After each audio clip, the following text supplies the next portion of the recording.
99% of people have no idea what big data is.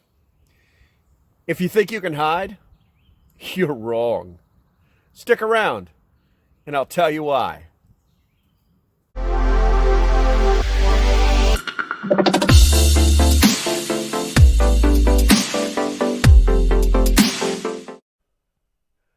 I've been wanting to do this video for a while now. For preppers, it's easy to try and go dark or not use social media at all. They hide for some reason from Google, Facebook, Twitter, etc. But if you're watching this video, I'm going to show you how wrong you are. If you're holding one of these, well, it's not personal, it's just business. So let's get started. The studies have shown that I can find in the last 2 years, 90% of the world's data was created. Think about that. Now, yeah, I noticed it's 2012, 2013, but I also noticed in several other studies that they still use that number no matter what the age is. So basically, 75 billion internet-connected devices by 2020. So that was last year, the great year of 2020. But 75 billion connected. 90% of the data was created in the last 2 years. 80% of the data is unstructured data. They're just data points that companies are collecting on everybody, whether we like it or not. The estimated, by 2025, it's estimated to be 175 zettabytes of data will be created. Just these data points, that amount of information. That actually equates to everybody creating every day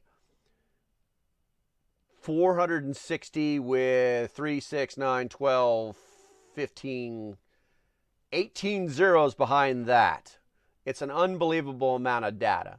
To kind of give you an idea of what the data size is, exabyte is a quarter of a zettabyte. So if 1 gigabyte is the size of Earth, then an exabyte is the size of the sun.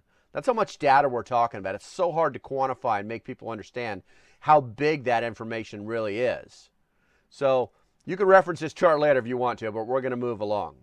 And the reason we're going to do that is because preppers that run from social media don't really know what they're running from. I do, so I'll tell you. They're running from what's known as a technical singularity, also known as the singularity. No, not the movie. No trademark implied. The singularity is simple. The technical singularity, also known as the singularity, is a hypothetical point in time at which technological growth becomes uncontrollable and unreversible, resulting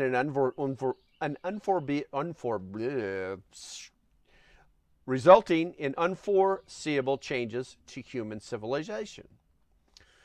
So basically, you're afraid that technology will take over your world because you let it into your life. It tracked you, the things you like to do, the things you like to eat or watch. But I've got news for you. It already does that whether you like it or not. Doesn't matter what you turn off, it's going to track you.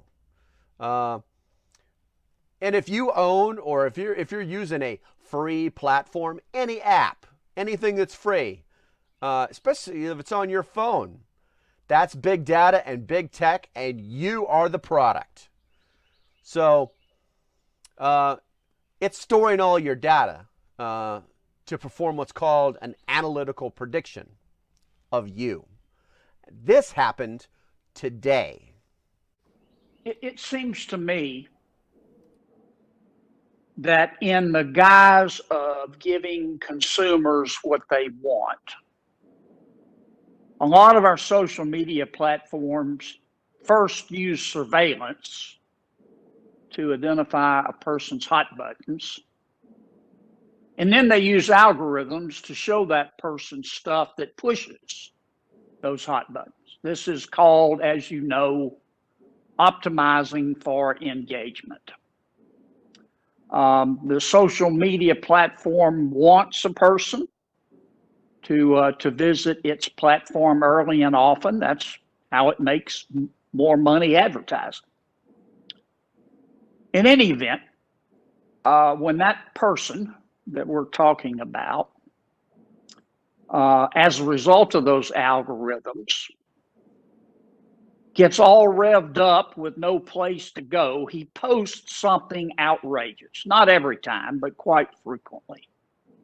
And that is why you can still find kindness in America, but you have to go offline to do it. There isn't enough time to show you all of this tracking, but we should definitely cover Google. So watch this. Let's open a Google window. Make sure you can actually still see it. Oh, look, there's the mighty Google. And I've already typed some of this in, so it's a little easier to access. But I want you to type my Google activity into just any search window. Notice that I'm actually using Brave through Google. Welcome to my activity on Google. Get ready for this. Instantly, it's going to tell you what your activity on Google was based off of your Google account. It's pretty interesting stuff. As you can see, I have my location history off and my YouTube history off, and I would emphasize that you turn those things off as well.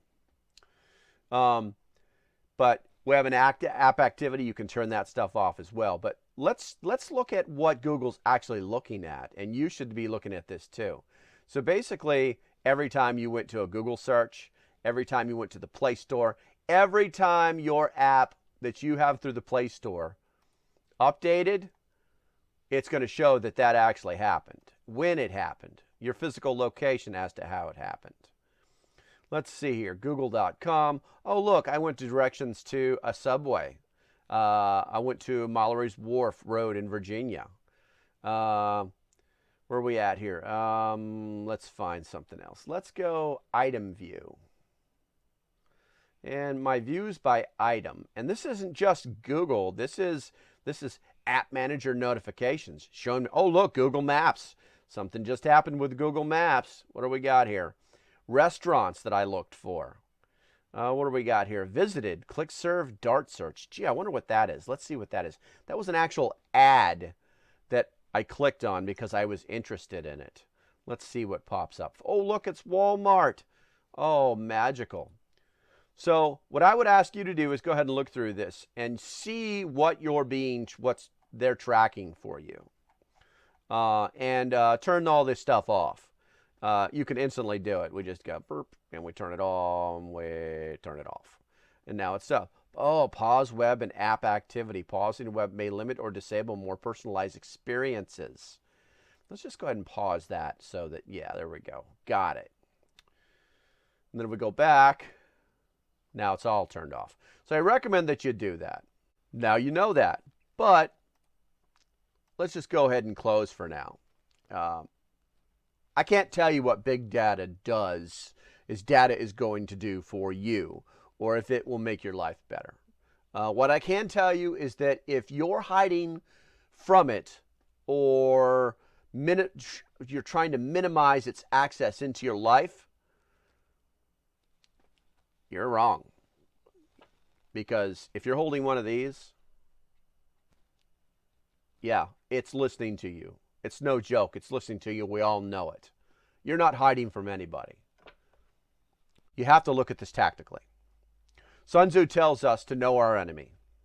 Simply knowing that he or she, or in this case, it, kind of ironic, IT, is your enemy is not enough.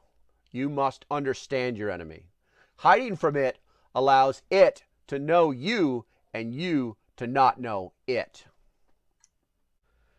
With that said, if you like what I'm doing, you know what to do.